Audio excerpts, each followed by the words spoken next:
오늘 말씀은 이제 오후에 드릴 말씀은 창세기 37장에 있는 말씀 전체 말씀을 가지고 요셉에게서 발견되는 예수님의 모형이라고 하는 그런 제목을 가지고 여러분에게 오후의 말씀을 좀 전하는 시간을 갖도록 하겠습니다. 자, 여러분 제가 홈피의 공지사항을 통해서 창세기 37장을 한번 읽어보고 오십시오라고 했는데 한번 잘 읽어보셨습니까?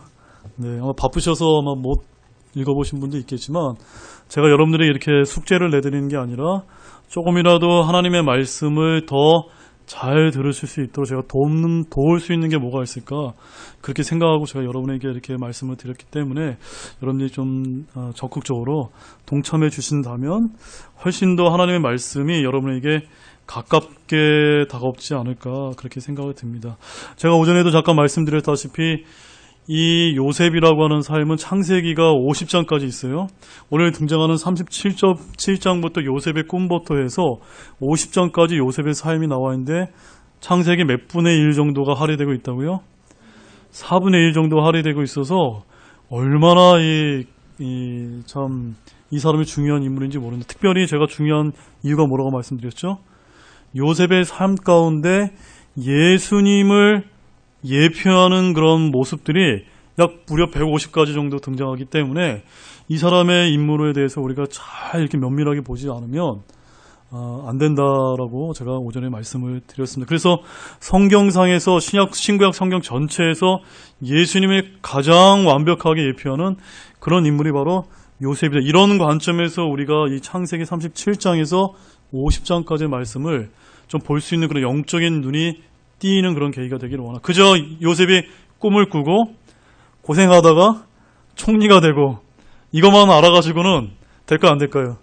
안 됩니다. 그럼 주님께서 우리에게 지금 그거 가르쳐 주려고 말씀을 주신 게 아니라 오늘 우리 말씀을 좀 보시게 되면 한 구절만 더 보겠습니다. 먼저 요한복음 5장 46절 말씀 전에도 한번 본 적이 있는데요. 요한복음 5장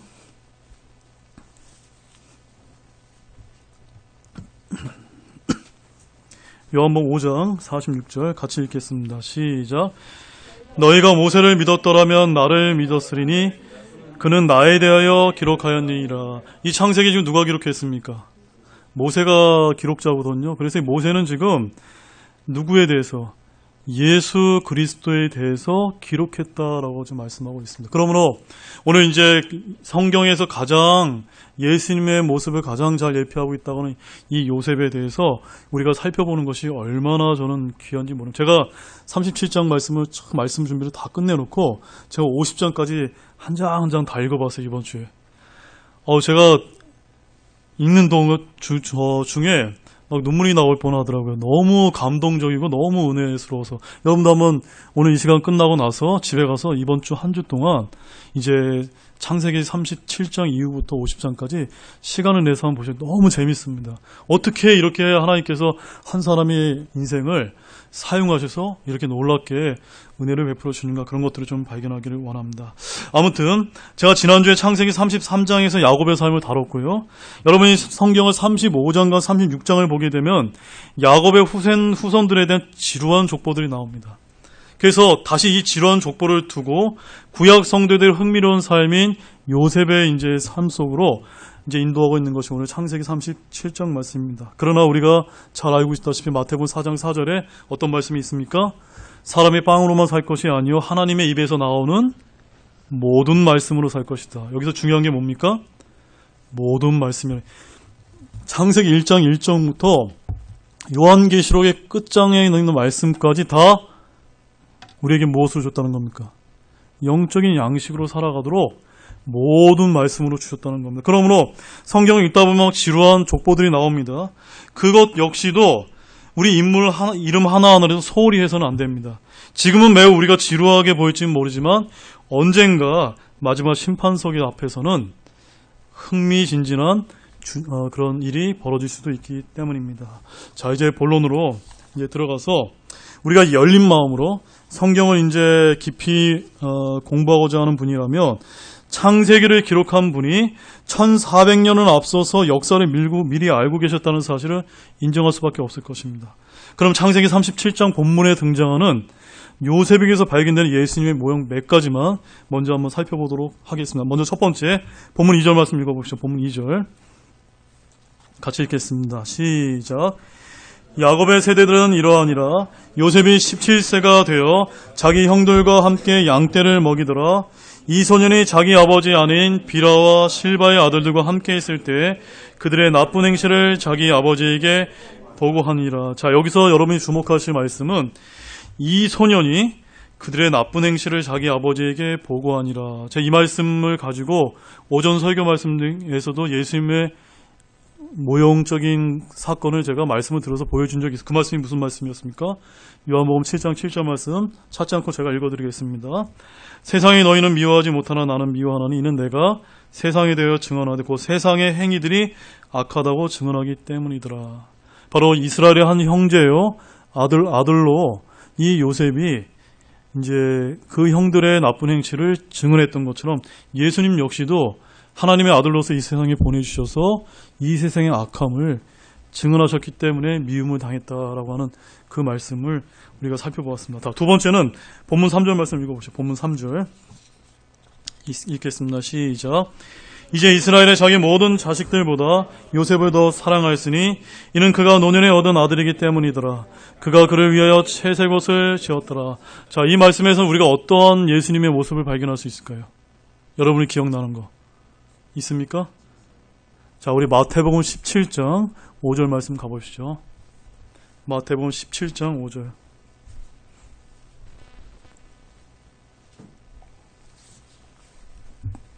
같이 읽겠습니다. 시작.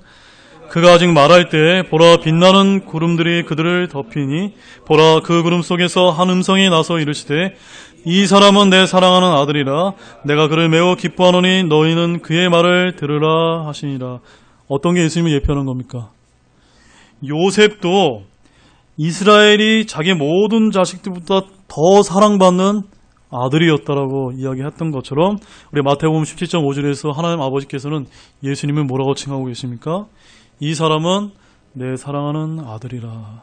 바로 요셉과 예수님은 아버지로부터 사랑받는 아들이었다라는 그런 증거를 갖고 있습니다. 자, 세 번째 말씀은 증거는 본문 4절 말씀 봅시다. 본문 4절 말씀. 오늘 말씀 굉장히 잘 따라오셔야 됩니다. 자, 4절 말씀 같이 읽겠습니다. 시작. 그의 형제들은 자기들의 아버지가 그의 모든 형제들보다 그를 더 사랑하는 것을 보고 그를 미워하여 그에게 평안하게 말도 할 수 없었더라. 바로 그의 형제들은 요셉의 형제들이 누구를 미워했습니까?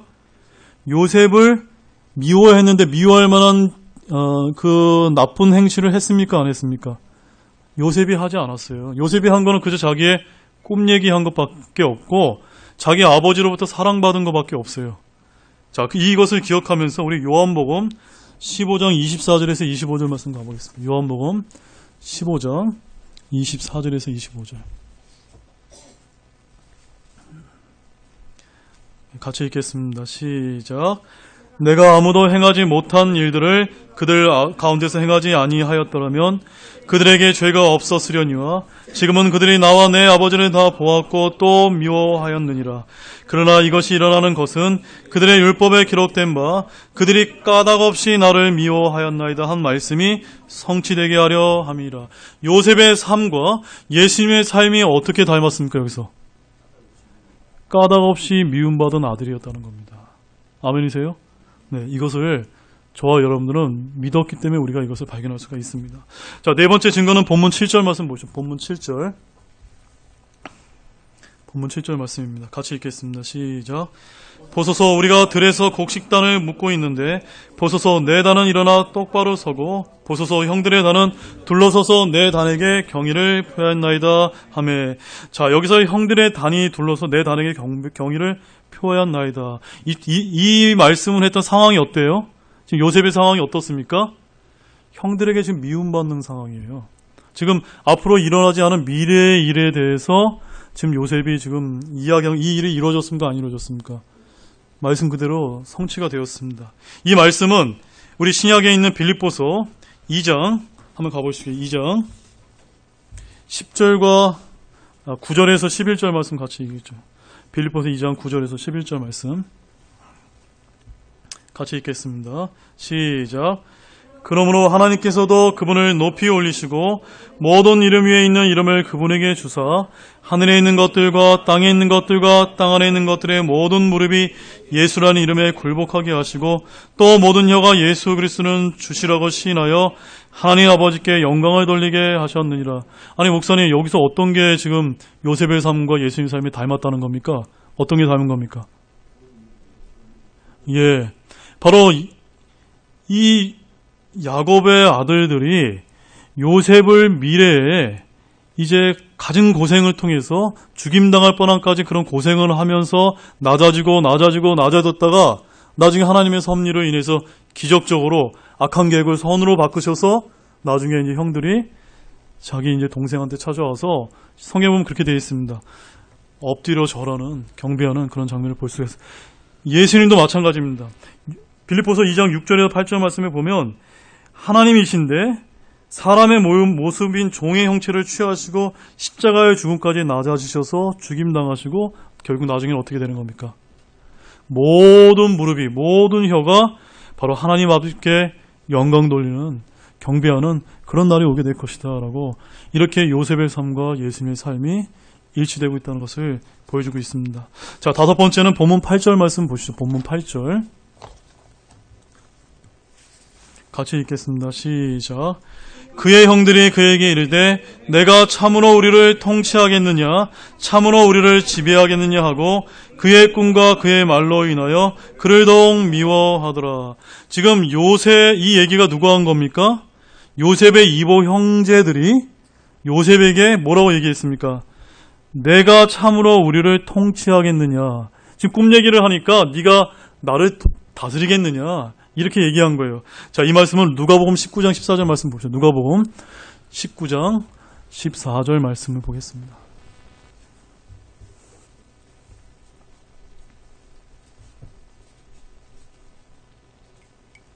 누가복음 19장 14절. 자, 같이 세밀하게 한번 보십시오. 시작. 그런데 그의 국민들은 그를 미워하고 그가 간 뒤에 소식을 보내어 이르되 우리는 이 사람이 우리를 통치하는 것을 원치 아니하나이다 하였더라. 어떤 모습이 일치하고 있습니까? 지금 이들이 누구에게 하고 있는 얘기입니까? 지금 유대인들이 바로 메시아로 오신 하나님의 아들로서 이 땅에 구원자로 보내신 예수님을 왕으로서 받아들이지 않는 거예요. 그래서 아까 요셉의 형제 내가 참으로 우리를 통치하겠느냐, 이 누가복음에서는 우리는 이 사람이 우리를 통치하는 것을 원치 아니하나이다 라고 지금 이렇게 증거하고 있습니다. 자, 마지막 여섯 번째는 본문 11절 말씀 보시죠. 본문 11절 같이 읽겠습니다. 시작. 그의 형제들은 그를 시기하되 그의 아버지는 그 말을 간직하였더라. 자, 여기서는 그의 형들은 그를 시기하되 라고 하는 그 말씀을 주목해서 이 마가복음 15장 10절 말씀과 비교해 보시기 바랍니다. 마가복음 15장 10절 말씀 보십시오. 마가복음 15장 10절 말씀 같이 읽겠습니다. 시작. 이는 수제사장들이 시기로 인해 그분을 넘겨준 줄을 그가 알았기 때문이더라. 아멘.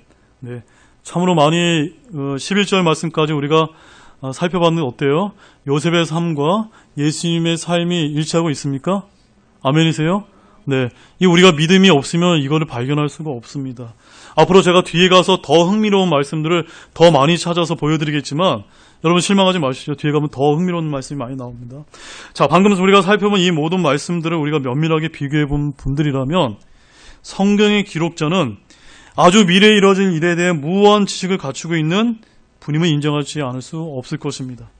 이처럼 창세기 37장에서 50장에 걸쳐 요셉에게서 발견되는 예수님의 모형 중에 이와 같은 대언이 무려 150가지나 나오기 때문에 보이지 않는 초자연적인 손이 성경 기록에 참여했음을 저와 여러분이 부인할 길이 없습니다. 이것을 부인하게 된다면 신약의 복음서를 기록했던 마태, 마가, 누가, 요한이 창세기의 기록을 의도적으로 관찰해서 그들의 복음서의 내용을 창세기 마지막 13장의 기록에 의도적으로 일치했다라고 주장할 수밖에 없습니다. 그러나 문제는 거기에만 그치는 것이 아니라 어떤 내용은 사도 바울이 나타나기 전까지 밝혀지지 않은 것들도 있습니다. 만약 성경의 기록을 믿지 못한다면 마태, 마가, 누가, 요한 그리고 사도 바울 이 5사람이 예수 그리스도에 관해 기록하기 전에 창세기의 요셉의 생애에 일치하도록 사전에 모의하고 합의했다는 말이 되기 때문입니다. 이처럼 성경은 어떤 책입니까? 매우 놀라운 책이라는 것을 믿으시기 바랍니다. 그런데 목사님, 요셉은 처녀 탄생한 것도 아니고 십자가에서 처형당하지도 않았고 팔레스타인 땅에서 죽지도 않았고 기적을 행하지도 않았고 결혼했고 목수도 아니었고 제자들도 없었고 그저 인기 있는 하나의 총독이었을 뿐인데 이렇게 창세기에 기록되었을 뿐인데 도대체 어째서 마태, 마가, 누가, 요한, 바울은 그들의 기록을 요셉의 생애에 일치시키려고 했던 것처럼 보였을까요? 라고 이렇게 반문하시는 분이 있을지 모릅니다. 그러면 어떤 분이 이렇게 얘기합니다. 그거야 창세기를 이미 읽고 나서 해당 사항들만 골라내어서 맞췄을 것이다. 이렇게 의심하는 분들도 있을 수 있습니다. 그러나 사랑하는 여러분, 창세기 37장에서 50장에 있는 사람들 중 대부분의 사람은 요셉과 예수님의 생애의 동일한 부분을 찾아낼 수 있을까요? 없을까요? 찾아내지 못한다는 것입니다. 그러니까 사복음서와 바울 서신들의 역사의 실존 인물인 요셉의 생애에서 일어날 150가지의 사건들과 일치한다는 사실과 이 기록들의 주인공인 예수님에게는 10명 이상의 저자들이 48가지 이상의 대언을 해두었다는 사실과 동시에 아직 발생도 하지 않은 사건을 동일한 분에 대해서 20여 명의 저자들이 100여 가지나 되는 그런 말씀을 대언해 두었을 뿐만이 아니라 이들 간에 전혀 모순 없이 완벽하게 일치하고 있는 말씀이 바로 무엇인 겁니까? 성경 말씀이라는 것을 기억하시기 원합니다. 이 모두가 그냥 우연이라고 넘길 수 없다는 것을 기억하시기 원합니다.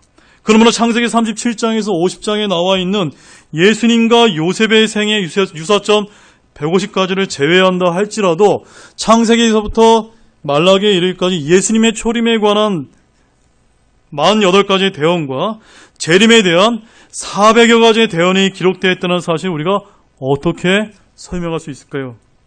어떤 목사님이 이렇게 말씀합니다. 이 모든 대언들이 성취될 확률은 10의 1600승의 1, 즉 10에다가 동그라미 1600개를 친 것분의 1이라고 하는 확률이 나온다고 이렇게 놀라운 계산을 했습니다. 이만큼 성경의 무엇성과 놀라움은 정말 금치 못할 정도로 아주 놀라운 책이라는 것을 저 여러분 잘 알고 있을 것입니다. 자, 다시 한번 본문으로 돌아가서 사실 요셉의 꿈은 모든 사람의 신경을 거슬릴 만한 내용을 담고 있었습니다. 그래서 아무리 그 내용이 사실이라 할지라도 그 말을 듣고 좋아할 사람이 있었을까요? 없었겠죠. 그래서 그 형들이었던 유다나 루벤이나 시몬이나 레위 입장에서는 꼬마 동생인 요셉이 자기 형 앞에서 형들이 절할 것이다라고 이렇게 이야기를 하니까 화가 날 수밖에 없었을 것입니다. 그런데 요셉이 곡식단에 관해 꾼 꿈은 사실 허풍 같았고 야곱마저도 어떤 꿈 얘기를 했습니까? 해와 달과 별에 대한 꿈을 이제 아들로부터 들었을 때 요셉을 꾸짖었다라고 성경에서 기록하고 있습니다. 그런데 놀랍게도 그의 첫 번째 꿈은 문자적으로 성취되었습니다. 자, 44장, 창세기 44장 14절 말씀 보시죠. 창세기 44장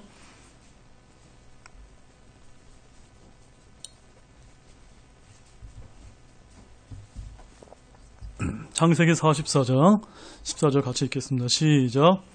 요셉이 아직 자기 집에 있었으므로 유다와 그의 형제들이 거기에 이르러 그의 앞에서 땅에 엎드리매. 바로 그 첫 번째 꿈은 이 말씀처럼 그대로 성취되었습니다. 또 다른 꿈은 예수 그리스도의 예표로서 요셉의 생애에서 이제 성취되었는데 이 말씀은 시편 2편 6절, 9절, 10절과 우리가 앞서 살펴봤던 빌립보서 2장 6절에서 12절 말씀에서 우리가 확인할 수가 있습니다. 이 말씀은 찾지 않겠습니다. 다음 본문 9절에서 10절 말씀 보겠습니다. 9절, 10절 같이 읽겠습니다. 시작. 그가 또 다른 꿈을 꾸고 그 꿈을 자기 형들에게 고여 이르되 보소서 내가 또 꿈을 꾼즉 보소서 해와 달과 여러 별이 내게 경의를 표하더이다 하니라. 그가 그 꿈을 자기 아버지들과 형들에게 고하매 그의 아버지가 그를 꾸짖고 그에게 이르되 내가 꾼 이 꿈이 도대체 무엇이냐? 나와 내 어머니와 내 형제들이 참으로 가서 땅에 엎드려 내게 절하겠느냐 하니라. 자, 이 말씀에서 여러분들이 주목해야 될 점은 9절 말씀에 보면은 해와 달과 11별이 내게 경의를 표하더라. 이 말씀입니다. 여러분, 이 동일한 표현이 어디에 나와 있나요? 성경 어디에 나와 있는지 아십니까, 여러분? 어디에 나와 있냐면, 여러분, 요한계시록 12장 1절 말씀 가보십시오. 요한계시록 12장. 요한계시록 12장 1절에서 우리 3절 말씀을 한번 보시겠습니다. 같이 읽겠습니다. 시작. 하늘에는 큰 이적이 나타나니라. 한 여자가 해로 옷 입고 있는데 그녀의 발 아래는 달이 있고 그녀의 머리 위에는 12별의 관이 있더라. 그녀가 아이를 베어 해산의 고통을 겪는 가운데 울부짖고 출산하려고 진통을 겪더라. 하늘에 또 다른 이적이 나타나니라. 보라, 7머리와 10뿔을 가진 큰 붉은 용이 있는데 그의 머리들 위에 7개의 관이 있으며. 자, 복잡한 거는 제가 내려놓고 여기서 1절 말씀을 여러분 좀 주목해서 보시기 바랍니다. 아까 요셉의 꿈꾸면은 뭐가 나왔습니까? 해와 달과 11별이 나왔습니다. 근데 요한계시록 12장 1절에는 또 뭐가 나옵니까? 한 여자가 해와 또 그녀의 발에 뭐가 있죠? 달이 있고 그녀의 머리 위에는 또 뭐가 있습니까? 12관이 있더라. 어떤 차이점이 있습니까? 해와 달은 똑같은데 별이 하나가 차이가 있습니다. 자, 이게 왜 이런 차이가 발생했을까? 그건 좀 나중에 제가 설명드리고, 먼저 이 말씀을 이제 어떻게 교회들이 해석하는지 여러분께 좀 소개를 해드리겠습니다. 먼저 천주교에서는 어떻게 해석을 하냐면 이 계시록 12장에 나와 있는 이 한 여자, 해와 달과 12별의 관을 쓴 이 여자가 마리아다라고 이렇게 이야기합니다. 그래서 카톨릭의 화가들은 이제 여자를 이 계시록 12장 1절 2절의 여자를 마리아라고 부르고, 또 다른 그룹은 콜럼버스 기사단이라고 하는 카톨릭 단체는 이 여자를 칼빈주의 해석을 따라서 교회라고 이렇게 해석을 했습니다. 그래서 이제 천주교가 아닌 다른 일반 교회에서는 또 이걸 뭐라고 해석하냐면 영적인 이스라엘 우리 교회가 바로 여자다, 이러고 이렇게 계시록을 해석합니다. 자, 그럼 우리는 어떻게 해석할까요? 이 자가 누굴까요? 이스라엘이라는 거 우리가 무엇을 통해서 알 수가 있습니까? 아까 창세기 나와 있는 그 요셉의 꿈 이야기를 통해서 그 누구에 대한 꿈입니까? 바로 이스라엘에 관한 그 이스라엘 아들들에 관한 그 꿈을 이야기하고 있습니다. 그러므로 성령님께서 계시록 12장 1절 2절의 여자가 이스라엘이라는 사실을 창세기 37장 9절과 10절에서 이미 스스로 설명해 주고 계십니다. 여기서 요셉은 출애굽기에서 유다서에 이르기까지 한 번도 지파로서 등장하지 않는데 계시록 7장을 한번 가보세요. 계시록 7장. 계시록 7장에 보면은 이 요셉이 이제 12지파의 한 지파로 이제 등장하는 거 볼 수가 있습니다. 같이 한번 읽어보실까요? 시작. 스불론 지파에서 봉인된 자가 12,000이요. 요셉 지파에서 봉인된 자가 12,000이요. 베냐민 지파에서 봉인된 자가 12,000이요. 자, 그러므로 결국 요셉은 계시록 12장 1절 2절의 12별 중에 하나이며 그 여자는 이스라엘인 걸 알 수가 있습니다. 제가 뭘 이야기하는 거 아시겠습니까? 지금 왜 창세기에서는 11개의 별을 이야기했고 왜 계시록에서는 12개의 별을 얘기했습니까? 어떤 게 차이가 생긴 겁니까? 요셉 지파가 지금 이제 마지막 때에 들어가서 12개로 바뀌었다는, 사실은 뭘 얘기하는 겁니까? 같은 이스라엘에 대해서 지금 대언해 주시려고 말씀하고 계신 것을 이제 여러분이 좀 보실 필요가 있습니다. 그러므로 본문 다시 11절 말씀 가보시죠. 본문 11절을 보게 되면 그의 형들이 그를 시기하되라고 하는 이 말씀을 통해서 제가 오전에도 말씀드렸지만 시기가 죄 중에 죄의 뿌리라는 것을 우리가 볼 필요가 있습니다. 이 죄는 창세기 1장 2절 이전에 영광만이 가득할 때 등장했었고, 이 죄는 아벨을 죽음으로 몰았고, 또한 이 죄는 사울이 다윗을 죽이려고 했던 것도 바로 이 죄 때문이었고, 또한 이 죄는 유대인들이 스데반을 돌로 친 것도 바로 이 죄 때문이었으며, 또한 유대인들이 예수님을 체포해서 죽인 것도 이 죄 때문입니다. 또한 사도 바울을 돌로 친 것도 모두가 이 시기심 때문이었음을 기억하길 원합니다. 그러므로 우리가 신앙생활을 하는 가운데, 특별히 우리 한 자리에 모여있는 우리들 가운데서도 얼마든지 형제 자매를 시기할 수 있습니다. 아, 저 형제가 와서 뭐 이렇게 뭐 해 앞에 나와서, 저 형제 뭐 앞에 나와서 맨날 저런 거 해, 이렇게 생각하지 말고 정말 귀하게 봐주시고 우리가 사랑하는 마음으로 형제 사랑이 뜨겁게 되는 그런 우리 사랑하는 형제자매님 되기를 원합니다. 그 다음에 좀 더 요셉에게서 발견되는 예수님 모형을 한번 조금만 더 찾아보겠습니다. 본문 13절 14절 말씀입니다. 점점 어려워집니다. 본문 13절 14절 말씀 같이 읽겠습니다. 시작. 이스라엘이 요셉에게 이르되 내 형들이 세베겜에서 양떼를 먹이지 아니하였냐? 오라 내가 너를 그들에게 보내리라 하니 그가 그에게 이르되 내가 여기 있나이다 하거늘 이스라엘이 그에게 이르되 원하노니 가서 내 형들과 양떼가 잘 있는지 보고 내게 말을 다시 전하라 하며 이처럼 그를 헤브론의 골짜기에서 보내매 그가 세겜으로 가니라. 자, 사랑하는 여러분, 이거 잘 봐주세요. 이 요셉의 삶이 어떻게 예수님의 삶과 일치되는지 제가 여러분에게 좀 설명을 드리겠습니다. 지금 요셉은 형들의 소식을 가져오도록 심부름을 가게 되는데, 여러분 말씀을 주의 깊게 보는 분들이라면 여기서 양떼는 뭘 예표할까요? 양떼는 따라해 보십시오. 이스라엘을 예표합니다. 자, 우리 예레미야서 13장 17절 말씀 보세요. 예레미야서 13장 17절 말씀. 찾으셨습니까? 예레미야서 13장 17절. 자, 같이 예레미야서 13장 17절 읽겠습니다. 시작. 그러나 만일 너희가 그것을 들으려 하지 아니하면 내 혼이 너희의 교만으로 인해 은밀한 곳에서 울리니 주의 양떼가 포로로 끌려갔으므로 내 눈이 심히 통곡하고 눈물을 쏟으리라. 여기서 주의 양떼, 포로로 끌려간 주의 양떼는 누구를 지칭합니까? 이스라엘을 지칭하거든요. 그러므로 우리 창세기 13장에 37장 13절 14절에 나와 있는 이 양떼는 바로 잃어버린 양 이스라엘을 예표하는 말씀입니다. 그러므로 여기서 요셉은 마치 예수님처럼 자기 백성에게로 보내심을 받은 그 예표임을 우리가 좀 면밀하게 보기를 바랍니다. 왜 그렇죠? 요셉이 누구의 아들이었습니까? 야곱의 사랑받는 아들이었거든요. 근데 그 잃어버린 그 양떼를 돌보러 보내주신 아들이었다는 것을 우리가 볼 필요가 있습니다. 자, 요한복음 1장 11절 말씀 보시죠. 요한복음 1장 11절 말씀. 요한복음 1장 11절 같이 읽겠습니다. 시작. 그분께서 자기 백성에게 오심에 그분의 백성이 그분을 받아들이지 아니하였으나, 바로 이 아들인 이 요셉이 그의 형제들에게 보내졌을 때 받아들여졌나요? 받아들이지 않았습니다. 또한 요한복음 17장 18절 말씀 보십시오. 요한복음 17장 18절 말씀.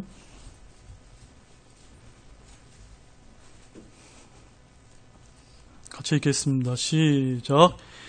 아버지께서 나를 세상에 보내신 것 같이 나도 그들을 세상에 보내었고, 바로 아버지께서 세상에 보내신 아들이 예수님이었던 것처럼 야곱이 그 양떼를 살피도록, 형들을 살피도록 보내진 아들이었음을 우리가 볼 수가 있습니다.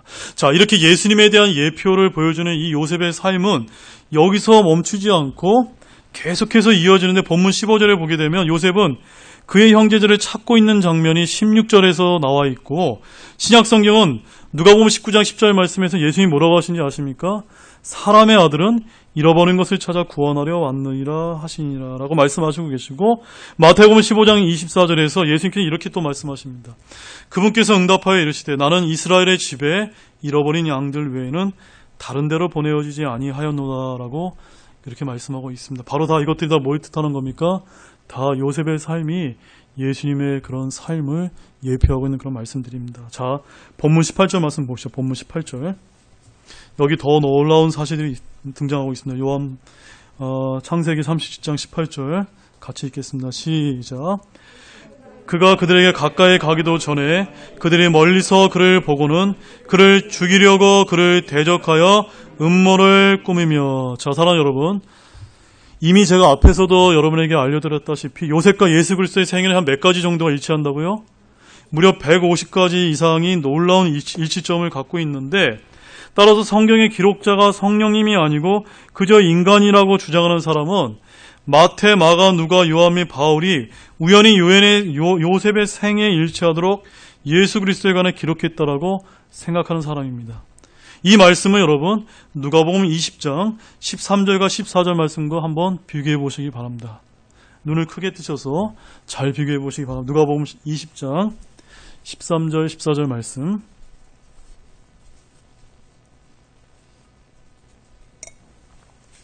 누가복음 20장 13절, 14절 말씀 다 찾으셨습니까? 같이 읽겠습니다. 시작. 이에 포도원 주인이 이르되 어찌할까? 내가 내 사랑하는 아들을 보내리니 혹시 그들이 그를 보면 그를 공경하리라 하였으나 농부들이 그를 보고는 자기들끼리 따져보며 이르되 이 사람은 상속자니 오라 우리가 그를 죽이고 그 상속 재산을 우리 것으로 만들자 하고. 지금 누가복음 누구에 관한 얘기입니까? 바로 예수님에 관한 얘기를 지금 하고 있거든요. 사랑하는 아들을 하나님께서 보내셨는데 바로 그들의 형제 국가인 유대인들이 이 상속자인 왕으로 오신 예수님을 죽이고 우리 것으로 만들겠다. 이것을 성취하기 위해서 오신 분이 예수님이라고 말씀하고 있습니다. 바로 우리가 본문 18절 말씀에서 이 말씀이 누가복음 20장 13절 14절 그대로 요셉의 삶이 이스라엘 예수님과 일치하고 있습니다. 왜 그러냐면요. 성경에서 아버지의 재산을 관리하는 자들이 그의 사랑하는 아들이 그들에게 오는 것을 보고 죽이기로 공모하는 이야기가 성경에 딱 두 군데가 등장합니다. 어디에 등장할까요? 하나는 우리가 좀 전에 읽었던 요셉이고 또 하나는요. 오늘 본문 누가복음 20장의 예수 그리스도 뿐이라는 사실입니다. 그러므로 이것을 어떻게 설명할 수 있을까요? 이 창세기에 있는 말씀이 바로 누가복음 20장의 예수님에 대한 삶임을 지금 성경에 그대로 증거하고 있습니다. 또한 요셉의 죽음에 대해 그의 형들이 거짓말한 것처럼 사람들은 예수 그리스도의 죽음에서도 지금도 끊임없이 거짓말을 하면서 예수를 믿지 못하도록 하고 있다는 사실을 또한 기억하기를 원합니다. 결국 요셉은 구덩이에 던져져서 끄집어내서 이집트로 팔리게 되는데 은 몇 개에 팔리게 됩니까? 기억나십니까? 우리 한번 그 말씀 보겠습니다. 본문 28절 말씀 보십시오. 본문 28절 같이 읽겠습니다. 시작. 그때 미디안 족속 상인들이 거기를 지나가므로 그들이 요셉을 구덩이에서 끌어올려 은 20개를 받고 이스마엘 족속에게 요셉을 파니 그들이 요셉을 데리고 이집트로 갔더라. 자, 몇 개의 요셉이 팔립니까? 은 20개에 팔리는데 요셉이 사랑받는 야곱의 아들이었어요. 근데 그 형들의 모함과 시기시 때문에 은 20개에 팔리는데 원래 이 은 20개는요. 노예에 해당되는 값입니다. 근데 원래 우리가 성경 말씀을 자세히 보게 되면 원래 노예는 은 몇 개냐면 예수님이 저 갈보리 십자가에 달리기 전에 우리 가룟 유다에서 몇 개에 팔리셨습니까? 은 30개에 팔리셨. 그게 원래 성인 노예의 노예값이 은 30개입니다. 그러면 요셉은 여기서 몇 살입니까? 성인이 아니라 지금 청년이거든요. 청소년인가? 17세니까. 자, 그 말씀이 성경에 그대로 기록되어 있습니다. 여러분, 레위기 27장 5절 말씀 보세요. 레위기 27장 5절 말씀. 레위기 27장 5절 말씀. 같이 읽겠습니다. 시작.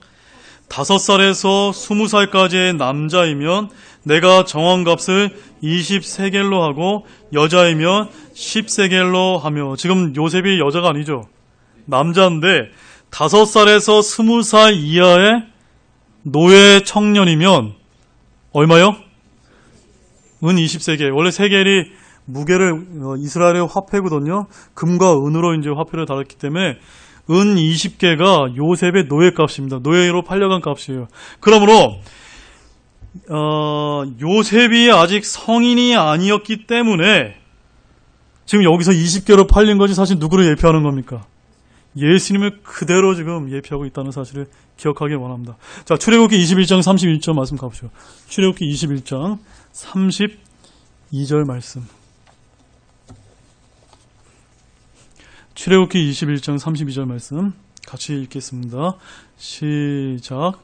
만일 소가 남종이나 여종을 받으면 그가 은 30세겔을 그들의 주인에게 줄 것이요 소는 돌로 쳐서 주겠지니라. 바로 노예값, 성인 노예값이 얼마라는 것을 말해줍니까? 은 30개거든요. 그래서 마태복음 26장 15절 말씀 가보세요. 마태복음 26장 15절 말씀. 마태복음 26장 15절 같이 읽겠습니다. 시작. 그들에게 이르되 내가 그를 너희에게 넘겨주면 너희가 무엇을 내게 주려느냐 하니 그들이 은 30개로 그와 언약을 맺거늘. 그와 언약 맺은 사람이 누굽니까 지금 가룟 유다가 유대의 종교 지도자들과 예수님을 은 30개로 팔겠다고 지금 언약을 맺고 있는 것. 예수님이 얼마 값에 팔린 겁니까? 노예값에 팔렸다는 것을 지금 보여주고 있습니다. 바로 여기서 중요한 포인트는 뭡니까? 요셉이 은 20개로 팔린 것은 그가 5살에서 20살 이하였기 때문에 그렇게 팔린 거고, 예수님은 30살이 넘으셨잖아요. 그래서 지금 30개로 팔렸다는 것을 얼마만큼 성경이 아주 정교하게 일치하고 있고 성경이 그거 하나하나 다 증거하고 있다는 것을 기억하길 원합니다. 자, 이제 결론을 맺겠습니다. 이와 같이 창세기 37장을 다 읽기 전에 우리는 정말 놀라운 사실들을 우리가 깨달을 수가 있습니다. 얼마나 이렇게 요셉의 삶과 예수님의 삶이 이렇게 일치하고 있는가. 그런데 여기에서 그치지 않습니다. 여러분, 마지막 결론적으로 제가 읽어드리는 것 귀에 잘 귀담아 들어보시기 바랍니다. 첫 번째, 아버지의 사랑하는 아들이 나옵니다. 두 번째, 늙은 나이 혹은 영원전에 얻은 아들에 관한 이야기가 나옵니다. 세 번째는 총애하는 아들이 나옵니다. 네 번째는 다른 형제들의 나쁜 행실을 고발하는 아들이 나옵니다. 다섯 번째는 이스라엘 사람들을 형제로 갖고 있는 아들이 나옵니다. 여섯 번째는 팔레스타인에서 살았던 사랑받는 아들이 나옵니다. 일곱 번째는 팔레스타인에서 목자로 지냈던 사랑받는 아들이 나옵니다. 여덟 번째는 시기의 대상이 된 사랑받는 목자이자 아들이 나옵니다. 아홉 번째는 미움이 대상이 된 사랑받는 목자이자 아들이 나옵니다. 열 번째는 그의 형제들로부터 시기받고 미움받는 목자이자 아들이 나옵니다. 11번째는 언젠가 자기 앞에서 사람들이 절하게 될 사랑받는 목자이자 아들이 나옵니다. 12번째는 언젠가 이스라엘 사람들이 자기 앞에서 절하게 될 사랑받는 목자이자 아들이 나옵니다. 13번째는 그의 말씀 때문에 미움을 받은 사랑받는 목자이자 아들이 나옵니다. 14번째는 자기 형제들을 감찰하러 갔던 팔레스타인의 미래의 왕이 나옵니다. 여러분, 요셉이 나중에 어떻게 등장해요? 총독이 돼서 이스라엘을 이제 다스리는 사람이 나오는 겁니다. 바로 예수님도 미래의 팔레스타인 왕이거든요. 15번째는 미래의 팔레스타인 왕으로서 그의 형제들에게 모함을 당합니다. 16번째는 미래의 팔레스타인 왕으로서 옷벗김을 당합니다. 누구에게? 형제들에게 옷벗김을 당해서 팔려가지 않습니까? 예수님도 어때요? 십자가 달려 돌아가시기에 그 옷이 다 찢김 당하지 않습니까? 그 다음에 17번째, 미래의 팔레스타인 왕으로서 은값에 배반당합니다. 18번째, 미래의 팔레스타인 왕으로 자기 죽음에 대해 사람들은 여전히 거짓말을 합니다. 19번째, 그의 형제들 중에 한 사람에 의해 거의 구출받을 뻔했던 미래의 팔레스타인 왕이 나옵니다. 20번째, 사랑받는 아들이었고 무리 없는 구덩이에 던져졌던 미래의 팔레스타인 왕이신 목자가 나옵니다. 21번째, 옷벗김을 당한 후에 형제들에게 지켜봄을 당했던 미래의 팔레스타인 왕이자 목자가 나옵니다. 22번째, 아버지에게 사랑을 받았으며 형제들에게 배반당했고 고난 중에 있을 때 형제들이 앉아서 지켜보고 있었던 미래의 팔레스타인 왕이자 목자가 나옵니다. 마지막 23번째, 잘 들으십시오. 아버지의 사랑을 받았으며 형제들에게 배반당했고 이방인들에게 유다라고 불리는 사람에게 팔린 미래의 팔레스타인 왕이신 목자를 바라보시기 바랍니다. 요셉이 누구 때문에 팔리게 됩니까? 죽임당할 뻔하다가 요셉의 형제들 중에 유다 때문에 팔리게 되거든요. 그 말씀 마지막으로 보겠습니다. 본문 26장 27절 말씀. 본문 37장 26절 27절 말씀. 같이 읽겠습니다. 시작. 유다가 자기 형제들에게 이르되 우리가 우리 동생을 죽이고 그의 피를 숨긴들 무슨 유익이 있으리요? 오라, 우리가 그를 이스마엘 족속에게 팔고 우리 손을 그에게 대지 말자. 그는 우리의 동생이요 우리의 살부친이라 하니 그의 형제들이 만족해야 하더라. 바로 이 요셉을 팔았던 형제가 누굽니까? 유다거든요. 예수님을 팔았던 예수님의 제자가 이름이 누굽니까? 가룟 유다거든요. 네. 성경이 좀 그렇게 지금 일치시키고 있는 것입니다. 그러므로 결론 맺겠습니다. 어떤 사람들이 성경이 하나님의 말씀이 어떻게 아느냐라고 누군가 제게 질문하는 사람이 있다면 저는 그분에게 이러한 말씀들을 알려주고 싶습니다. 바로 창세기 37장에서 요셉에게서 발견되는 이 예수님의 모형에 관한 말씀을 들려주고 싶습니다. 자, 기도하고 마치겠습니다. 하나님 아버지 감사를 드립니다. 오늘 이 창세기 37장 말씀을 통해서 오늘 요셉의 삶 가운데 얼마나 예수님의 모습이 많이 담겨 있는지 저희가 그 말씀을 하나하나 면밀하게 살펴보았습니다. 주님, 참으로 이렇게 귀한 말씀을 통해서 우리에게 바로 모세가 기록했던 분이 바로 예수님, 나일관을 기록했다라고 말씀하신 이 말씀을 저희들의 영적인 눈을 띄어서 이런 말씀들 보여주시면 너무나 감사를 드립니다. 이런 말씀은 저희만 알고 있는 것이 아니라 이 세상에 예수님 모르는 많은 사람들에게 이 예수님에 대해서 저희가 알려주고 증거할 수 있도록 저희들의 삶을 바꿔주시기를 원한다. 감사를 드리며 이 모든 말씀을 우리를 구원하신 주 예수 그리스도의 이름으로 기도드렸습니다. 아멘. 네, 여러분 수고하셨습니다.